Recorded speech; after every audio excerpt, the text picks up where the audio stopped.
It's fantastic to have you joining me this afternoon for this chit chat where we're going to take a deep dive into structured literacy implementation and the leadership component, and you sharing insights from your experience about implementing quality, evidence-based, low variance, consistent practice across your kura. So welcome and thank you for giving up some of your time to come on board with this chat this afternoon. Right, ko Andrea Harnett tōku ingoa, he tumawaki au ki te kura o Hato Ōpani. I'm Andrea Harnett, the principal at St Albans, Hato Ōpani in Christchurch, in the St Albans suburb, rather than the Catholic school that is down the road. Some people get us mixed up. We have approximately, we will get to this year about 570 to 580 students. We have the oldest bilingual unit in Ōtautahi, Christchurch. That has 3 classes. I have 140 ESOL students currently in my school, which is nearly double what we had last year. Predominantly Indian, but they come from far and wide. And I have approximately 100 Māori students in my school. Very low numbers of Pacifica, but that is also growing. We are a very diverse community. I believe before the earthquakes, I'm not Christchurch born and bred, but before the earthquakes, we tended towards being quite an affluent community,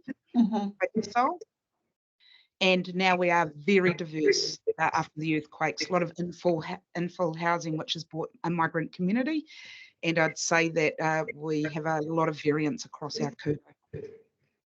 Kia ora, Andrea. Let's go to you, Megan. I might just get the others that aren't talking. We might mute ourselves. We're just getting a wee bit of a feedback loop, so we'll just mute ourselves. We'll go to you, Megan.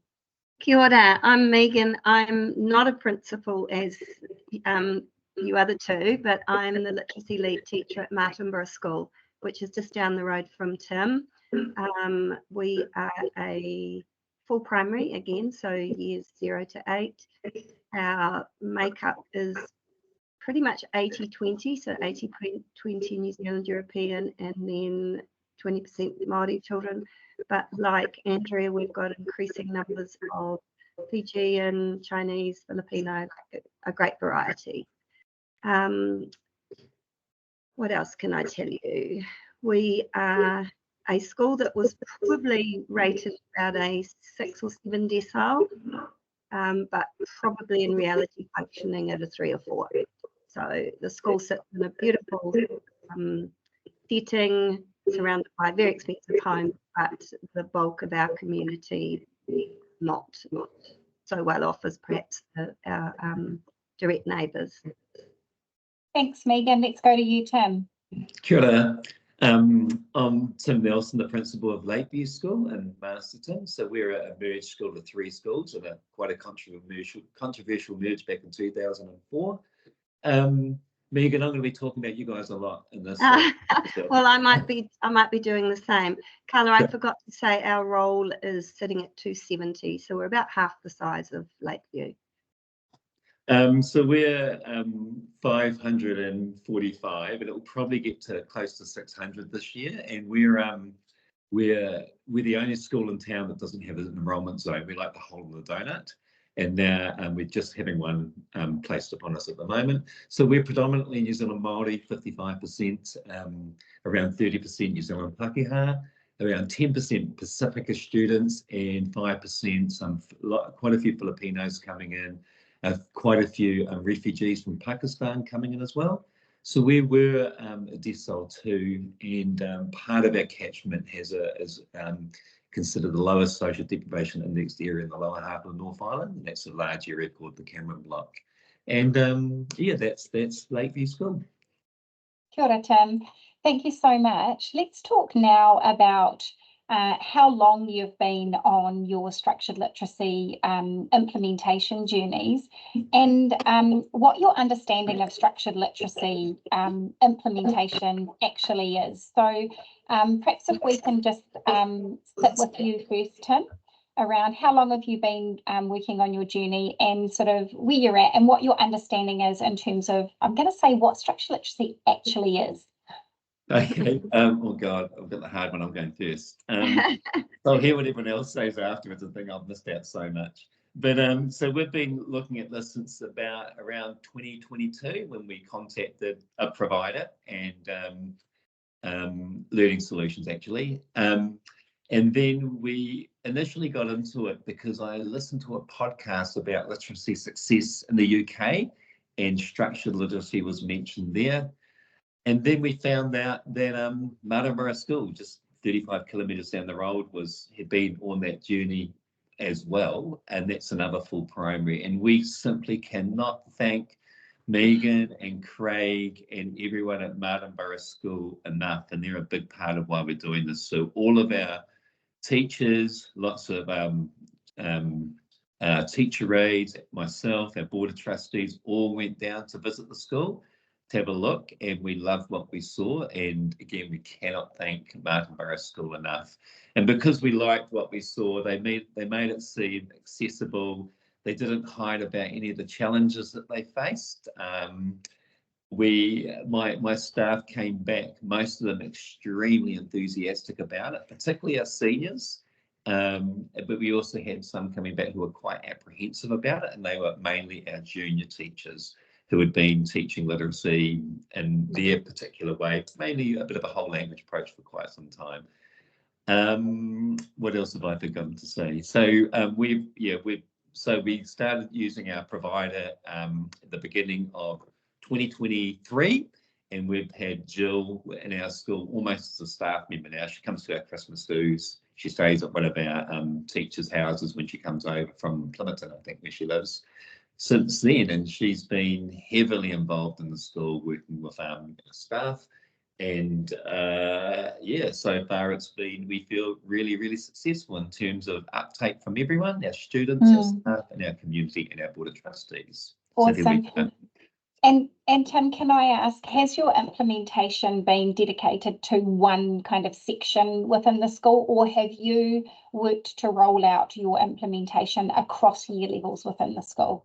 So we've gone all in. So it's everyone from year 1 to 8, all doing the same PLD, all having the same involvement with our facilitator who comes in the school, all of them being observed by me, by our school coaches, the 2 teachers leading it. So everyone's doing the same. So yeah, we've gone all in. We thought that was the best way to do it for us. Oh, awesome. Okay, let's come to you, Megan. Tim has talked about how Lakeview came to visit Martinborough. I took away from that, Tim, what you were saying about there's huge value in visiting what other colleagues who are potentially a little bit further ahead of you in the journey, the benefits of that. And the other thing that I really picked up from what you said was around, you actually took all your stakeholders. You mentioned about taking your board members. And yeah, full kudos to you, because they're the ones who sign up on the dollar value, particularly when you started.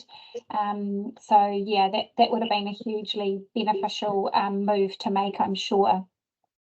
So Megan, in terms of where you're at, can you tell us where you're at Martinborough, and what does your implementation look like in terms of what structured literacy is? Is it just spelling? Is it phonics? What is going on at Martinborough School in terms of structured literacy?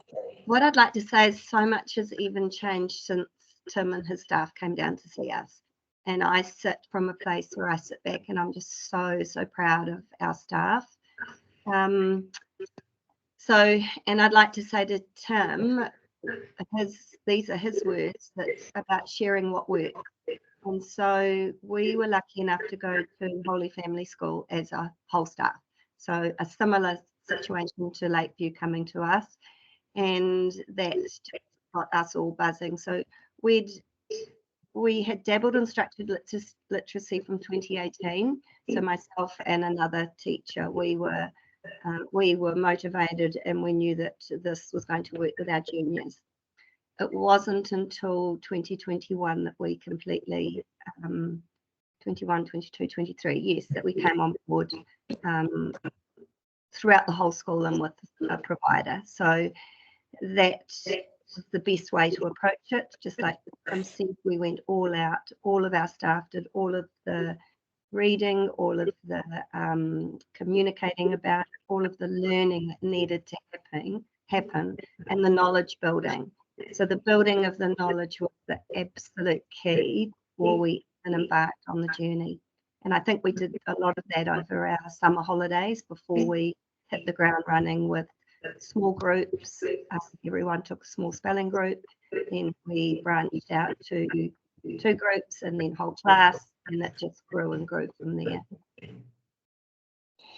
When you're talking, I think about, you know, what we're potentially moving forward into as a nation, and something that many of us in this space are so passionate about is ensuring that this implementation at scale is done in a way that fidelity is maintained, but also that we really do support people and take them with us. And I mean us and you know, the greater sense of us.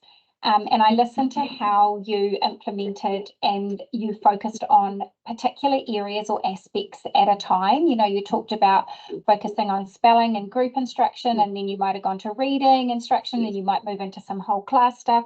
Do you see that that's been beneficial and something that as a nation we could learn from in terms of compartmentalizing and being strategic around big scale implementation, Megan? Absolutely. I think that it would give confidence to anyone trying to do this approach if you started small. But I think what you also need in place is you need key players within your school. So you need people who are motivated. We've got a coaching team, we've got a structured literacy team. We gave the role to someone who had the motivation, which was myself, to be the structured literacy lead teacher. So I think that made it easier than had we not had all of those things in place. Yeah. But those things grew as we grew also. Yeah. Not once. Yeah, and I'm sure that all of you will be adjusting your structure and supports from a personnel perspective around, you know, what you have in place with literacy leadership and or coaching structures as your teachers' knowledge and practice evolves. Is that I can see Andrea's nodding around that one too. So yeah, awesome. Okay, what about for you, Andrea? If you can just unmute yourself and tell us, what about for you and your implementation? Yeah, sure. Well, I guess I heard about structured literacy. It was coming through social media platforms and a lot of reading from overseas. So I was particularly interested. And of course, like everyone else, I have my own set of beliefs around literacy, which has been a really big part. Probably FYI, I'm one of those people that loves change. And that's probably really hard for everybody that works with me, because there's change about. I'm really interested to know why we're. So I started by just networking with some really clever principals, in particular back in my hometown, Manawatu, Palmerston North, who I knew were what I would call literacy experts. At that stage, I was in Blenheim, and I had a wonderful reading recovery teacher who had been an international principal, and she had her master's in literacy. We talked at length, probably from 2018 through to 21, and she started taking little groups of structured literacy approach in our school. I had teachers asking if they could start to trial, which I'm always up for. Absolutely have a trial. So that was in my junior school, and I got the job in July 2022 at St Albans, Hatuopani, and they'd already started probably 2021 looking at other schools. Of course, we've got Redcliffs and a lot of schools in Christchurch that were probably leading the way in this space. So they'd already been out and about. The year 1 team was trialling one type of structured literacy approach, year 2 team trialing another, year 3 through to 6 having a go at some spelling approaches, nothing formalized like year 1 and 2. And the whole idea was to try some things, see what was happening, and then come together. And we were lucky enough to have one of our literacy lead at that time went on a sabbatical at about 3, surveyed the staff, got data, presented a beautiful I guess through the lens of structured literacy, that this was essential, bit of upskilling for everyone and their voice, and that we needed probably an approach that went right through the school, one language. That was a really consistent thing that was coming through, one scope and sequence, because by the end of 2022, we came agutsa with assessment, different forms of structured literacy or approaches, two different scopes and sequences, and different to our reading. So we had the colour wheel, and we were playing around with how do you report to the board, how do you report to parents. So we're really lucky with our community. They're pretty easy going on us in terms of, look, we're trialling things, and the board were amazing. But at that stage, we went and visited a school that had the one consistent approach. They were very generous to us. Sorry, that's my school bell. We are the world. I can't hear it. What a shame. Okay. And they just spent some time with us, the literacy coach and everything, and took us through the classrooms. That was my senior leadership team. Because I'm listening to you, and I love that, taking everyone. I guess school with, we've got 30 teachers here. It was about getting across and having a look. And so then we met with the leadership team and decided this is what we were going to do. This is the approach that we're going to take, because it does have the one language. It's got a scope and sequence that can go from our year zeros right through to our year sixes. And for me, it was quick learning, because, I have sort of learned that structured literacy is evidence-based. It's based on the science of reading, and it's everybody that's got their approach, I guess, has got years of research in it. And that's the thing that I think's hard, is some of those beliefs and myths that some teachers may still be holding on to. They're not based in anything. And it's a hard one. But I feel the same way too, and I've just been having a discussion with my literacy coach. So this year the board appointed, we gave point 2. One of my teachers is doing a master's in literacy. She's a stunning teacher. She was developing these amazing skills alongside our coach and mentor, and we thought she'd be perfect, because we want to build internal capability. We don't want to always rely on external people, so it's building that internal. One of my DPs is also in that lead role, and we're identifying coaches. But she has been talking to me about silent reading recently, in our senior area of the school. And that whole discussion at the moment around the love of reading. And I just love some of the things that have come through, the language that we've built around the school. When you know better, you do better. This is not a marathon. This is not a sprint, it's a marathon. And in particular, with silent reading, which has really opened my eyes. I wish I could go back 20 years. That's how I'm feeling at the moment as an educator, knowing this stuff now. But when children learn to read, when they learn to decode, they will love reading. And how do we know they can read, reading, whether they are reading, whether they're comprehending, whether they're decoding? We actually don't know. We assume. And I guess that's the big thing for us that we're learning. And the other thing is, it's diagnostic, systematic, and cumulative, and it's the explicitness. So I've always been a lover of that cognitive load theory, and I apply it in a lot of domains, and that's been a real interest in the last sort of 10 years for me. So seeing this in action, giving that one language, even to our kids, the routines, each teacher, same thing, taking that away from our learners that have difficulties with either learning or behaviour, whatever. It just helps them regulate, helps them know the expectations. It's just building a culture within our school of really capable teachers. So we have the whole school now. I would say 95% on board, 100% doing it. Still 5% where it's really hard to change some of those beliefs and myths. All the myths.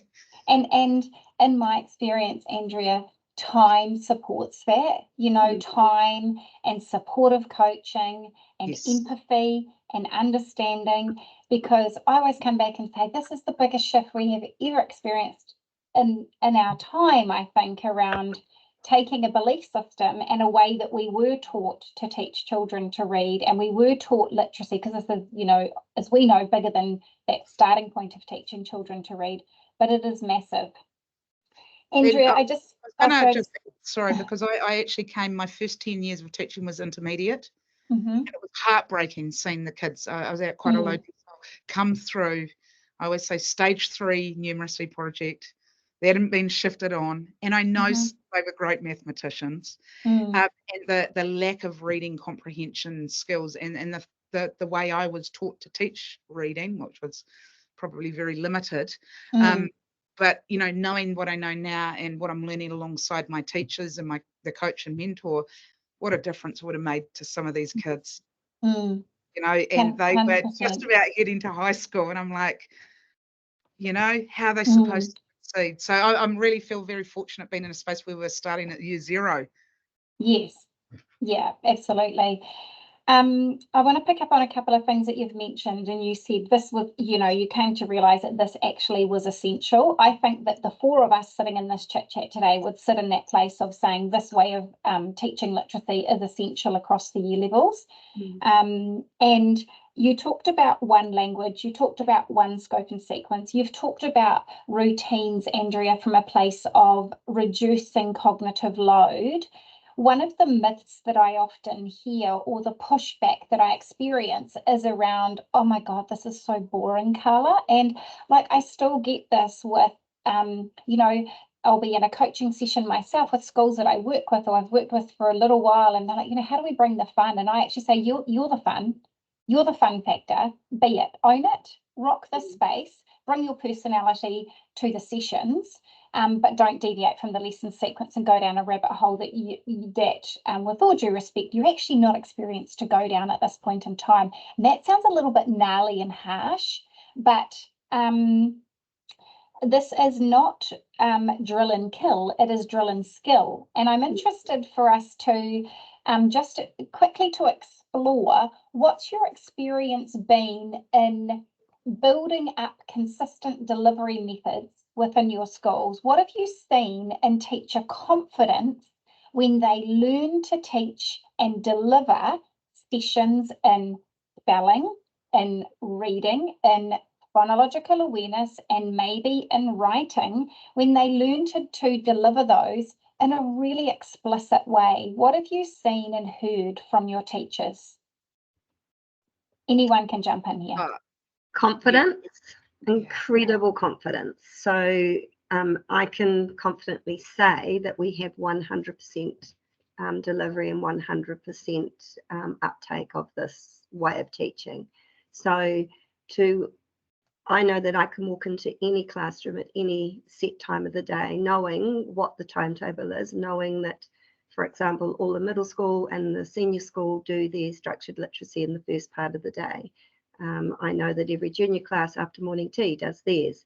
So to walk through those classes and to see the same thing happening in every class, children finger spelling, children syllable clapping, I do, we do, you do, all of those things happening, it's incredible.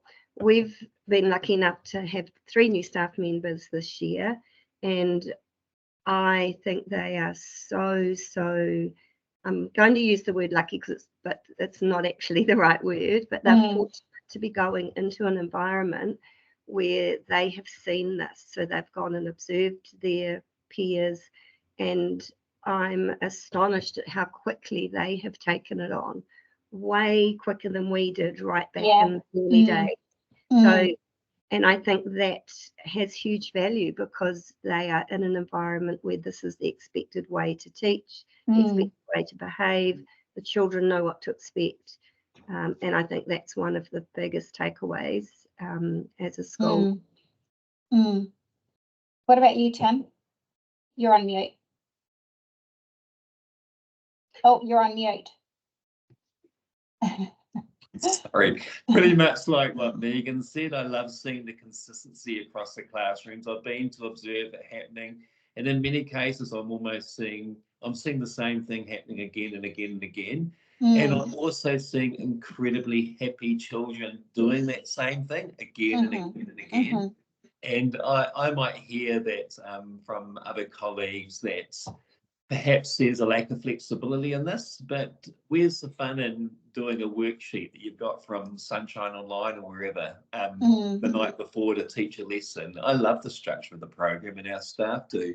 And if I can mention two teachers, so we have two beginning teachers this year. One's Danny, she's 21, and one is Tam, and Tam's a little bit older. And they've come into school without having been taught those processes at training college, and they just absolutely love having that process taught to them, learning about the finer points of language. They're incredibly confident teachers. They both teach in year 7 and 8s, the year 7 and 8 syndicate, and I love seeing their confidence, and I love hearing their passion for the program. I remember when I was at Carterton School as a DP, and it was my 7th year of teaching, and I confessed to Bridget, who was next door to me, that I don't know how to teach writing. You know, you got through 4 years of intermediate before that, of doing, you know, journal writing, maybe doing a little bit of writing around a topic or a theme. And I felt completely disempowered because I just didn't know what to do. I could, you know, I could do something that obviously got me by, and I would love to have had this level of knowledge about finer points of language that I simply didn't have through my 3 years at Teachers College from 1994 to 1996.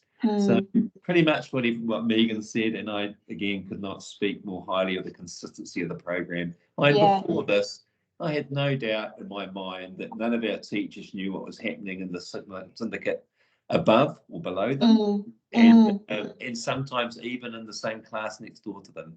And now they're very, very clear on what everyone's doing. And we're not quite at Megan's level where everyone is totally on board, but we're close to that. And everyone, like Andrea said, everyone is doing it.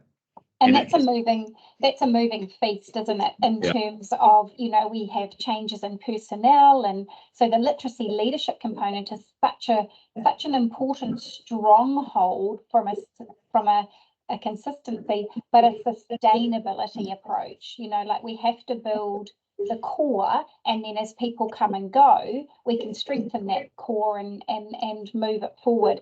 When you were talking, Tim, I was thinking about how building teacher knowledge and supporting teachers, which, you know, I would be really okay to say that for me personally, structured literacy has gifted me the ability to teach explicitly, actually in any subject. I now know how to teach explicitly. If you gave me science content, if you gave me social studies, if you gave me, I'd have to learn a little bit about it, but I would know how to unpack that and deliver it in a very systematic and explicit way with differentiated levels sort of included.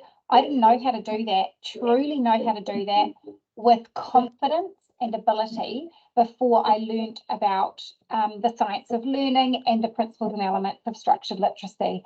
That hugely alleviates my cognitive load going into any teaching solution in any teaching situation. And you know, I'm sure that whilst your teachers at the moment might be working in this space in a structured literacy sense, as we as a nation move to structured mathematics, as we as a nation move to increasing our ability to teach across the curriculum, I really believe that structured literacy will gift us the ability to teach right across the curriculum with so much more rigour.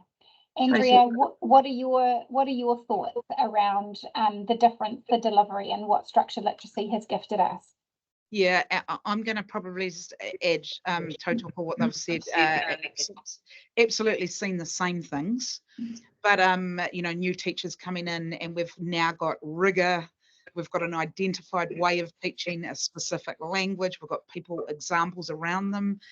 So they don't have to be knowledgeable. We just have to employ teachers with growth mindset, willing to take on these new things, and actually hand on heart, like, are you a great teacher?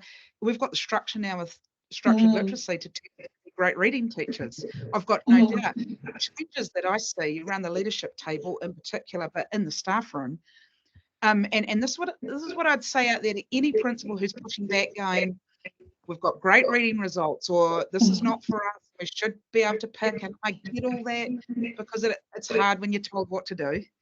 But the change in the way my teachers and my leaders speak They've never heard groups of people talk about phonemes and talking about the systematic way and filling gaps and specifics down to the finer details. Now, I don't get too involved in this, so that's probably one of my fears about people in this space. I've seen my mentor teach lessons, I've seen my teachers teach lessons, but I'm so interested in the dialogue change, the way they assess. That's so specific. There's no more guessing. No. And I would say schools out there that go, my reading results are great. Are they? How do you actually know? And to add to that, Andrea, are you actually measuring reading achievement and progress in a valid way? Because we know a running record is no longer a valid way, because that system has been debunked in terms of reading levels and the inconsistency across those. So that really just takes us into a giant can of worms that we want to move the sector away from, don't we? In a supportive and kind way. And I'd add to that, and I just love, I think one of you said, the I do, we do, you do, even me in that. I come from a sports, that was my area of passion. I think about that even as a coach. It is so important to model, to do it together, then to build that independence. But we have that now firmly in the way we deliver, the way we teach, in everything, and that it's transferable skills. You're exactly right. That's the part. Being explicit. 100%. We've got these words and these language, and I've even seen kids tell relievers. And that's another thing. I've had to jump into classrooms, and I've been handed laptops, and they're like, "Just take this with a new entrant." I'm like, "Oh my goodness!" But actually, it's all there, and the kids are going, showing me what to do. Yeah, and telling you when you don't do it quite right. Yes, I'm sure. I think the other big thing is we've started videoing practice, and that has been remarkable in terms of, I've heard this for years, but it's not till you start analysing it. But what the structured literacy approach does as well is it takes away a lot of fluff. Cut the fluff and get on with the stuff, Dr. Anita Archer would say, 100%. Yes. And it's condensed down and made the teaching and the learning and the dialogue way more specific. And it's not till I had my DP, she videoed, she wanted to practice and do it so she could roll it out. She was like, "Oh my goodness," I analysed myself and I went off script. And so we've got teachers now. Some of my teachers are so clever. I've been able to watch them. It's so snappy. It's so And I would push back as well as I was going to say about that love of reading thing. I wanted to kind of jump in there. When kids feel successful, when teachers are delivering amazing lessons, they're snappy, the kids are engaged, and the children feel that they have learned something and mastered something, they feel success. 100%. And success literally does breed success. Absolutely. So it's a love of learning.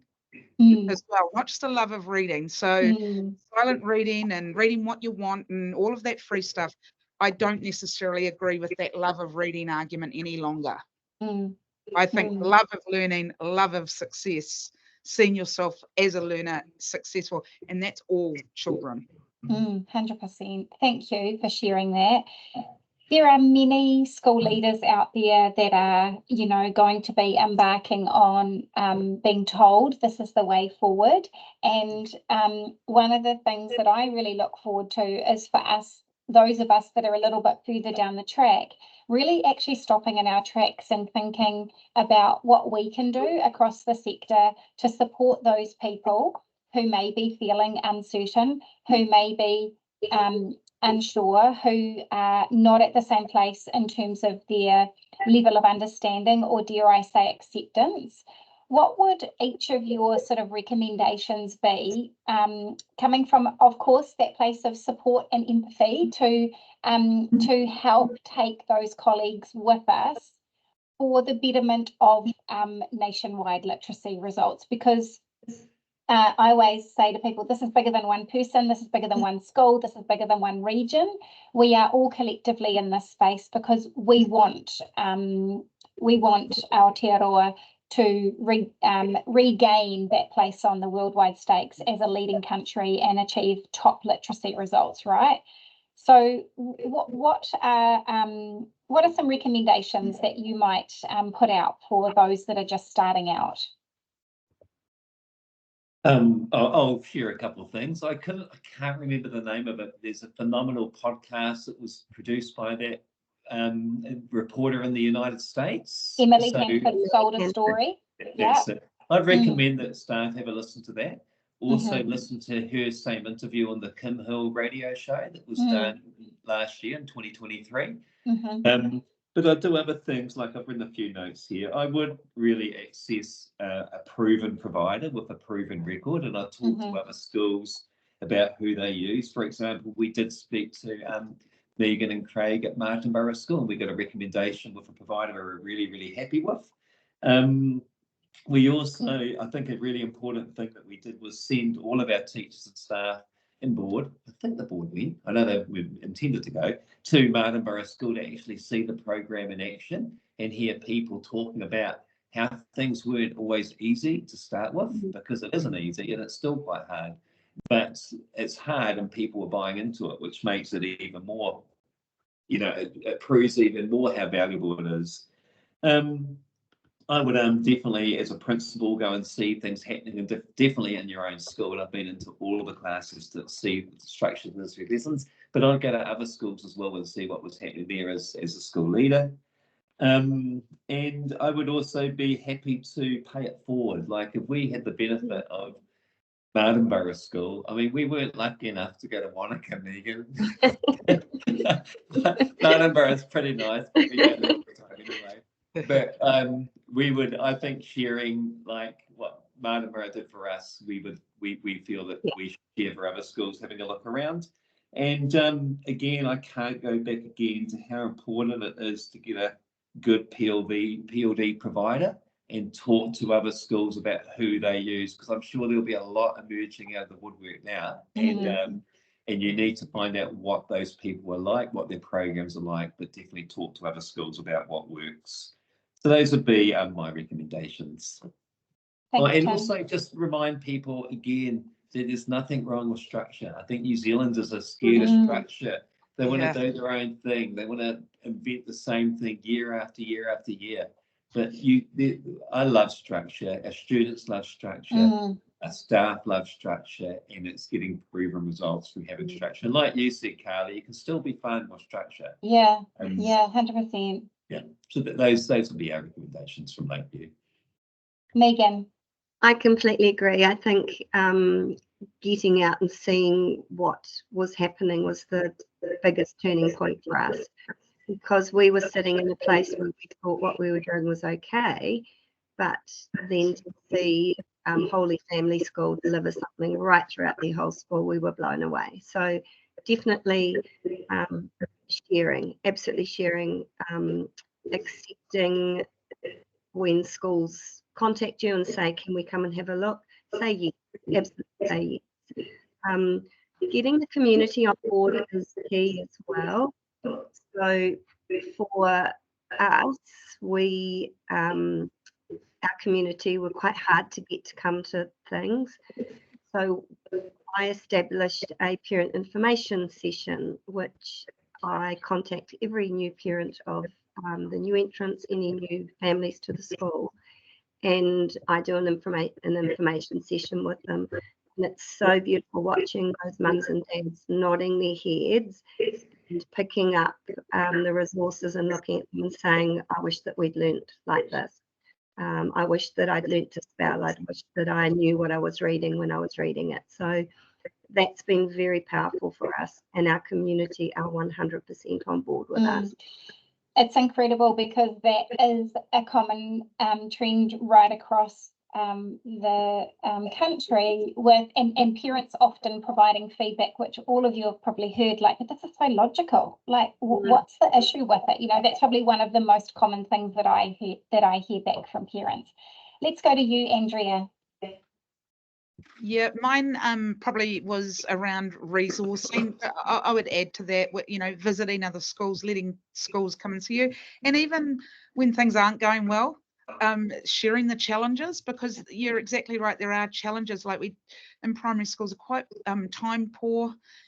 We have lack of management units and resources and release time, but been strategic about that. Like, I think about our literacy coach that we have, and we're building her skills. And we've actually just realised that she doesn't have skills in facilitation, and she's delivering to whole staff, which has opened up our, if we're building these leaders to lead internal capabilities, they need facilitation skills as well. Yeah. We need to arm them. How much is too much knowledge, when you're imparting it? If you're working with a platform or an approach, it can be like a rabbit hole. What's the essentials to start with? And then we're building right across our school people who we hold in really high regard in terms of they are really mastering it. So opening up our classrooms to our own teachers. Like you said at the very beginning, you've got a wealth of knowledge in your own school. And I think that's a hard one, is demystifying, getting them into their own classrooms or colleagues' classrooms. And our big one at the moment is videoing practice, because that's a really easy one to do on your own. It's no pressure. And it's comfortable. It's comfortable when you just can watch it back yourself too. Absolutely. Yeah. So I just think there's a few key things there. Like got resourcing is so important. I think about that change management and your frustration and all of those things. What are you missing? You can't get everything right, but having a bit of a roadmap, that's what we developed early on as well. What it's going to look like and what resourcing might be needed all the way along. And even when you've got challenges, having really positive team around you.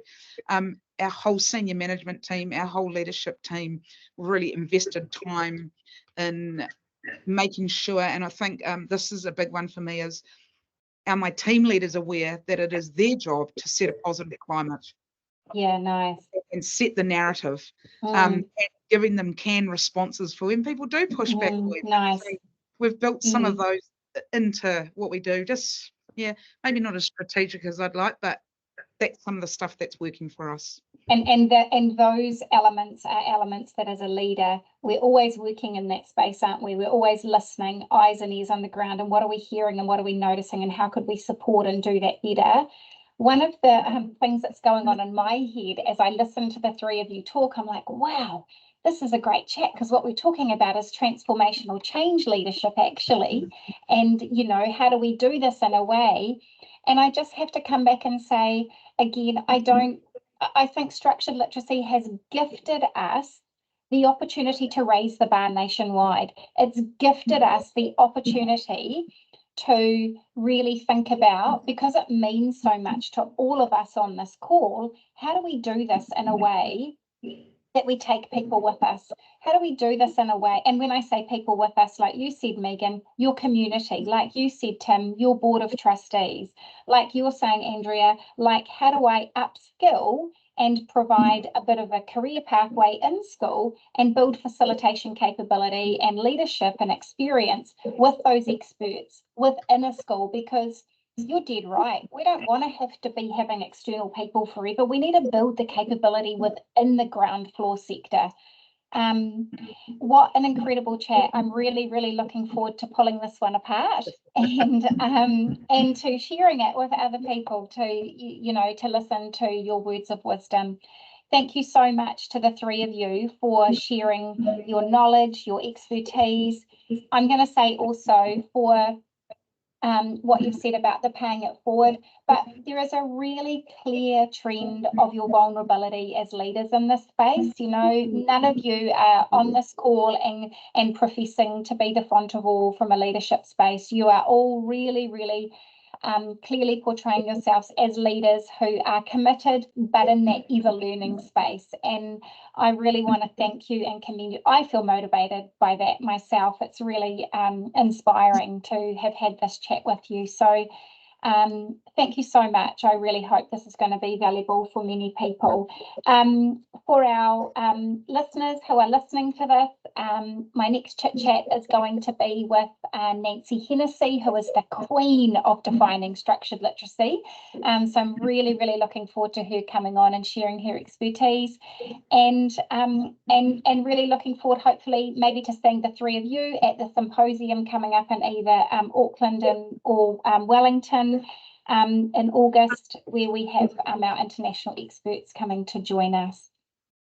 Can I just add one thing, Carla? You go for it, Tim. Just that every school needs a Megan. So we've got a Michelle and an Alicia coming on board, but You've got an amazing Michelle. I'm the principal of the school, but I know a tiny amount compared to what Michelle is just phenomenal, and so is Alicia, who's jumped on board. But yeah, I'm the principal, but these guys are the leaders. Carla, can I also say I was terrified when we let go of a consultant.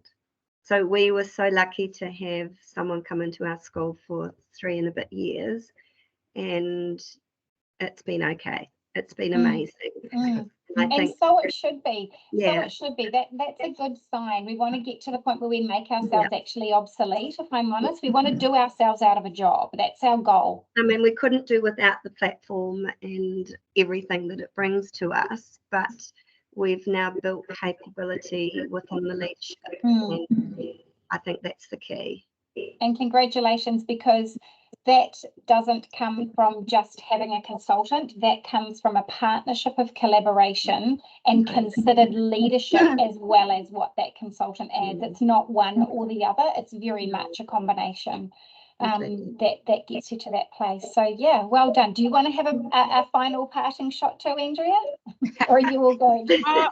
I'm just blessed to be part of this, to be honest. And I would like to say that about our consultant as well that we've had on board. She feels like family, but I feel like I can ask her anything. And the way she's unfazed when faced with really tricky questions, you can learn from everybody.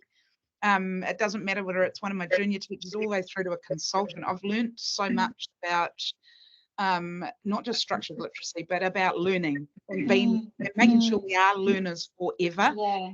And that's my words to the schools out there. Our data, international data, speaks the truth. You can't do what you've always done because you get what you've always got. But be open to learning. Listen to some podcasts. You've named millions of things. There's webinars out there. That openness to learning is essential for all of us lifelong. Yeah, 100%. Awesome. Thank you so much, team. Thank you. Nice to Thanks, see you. Carla.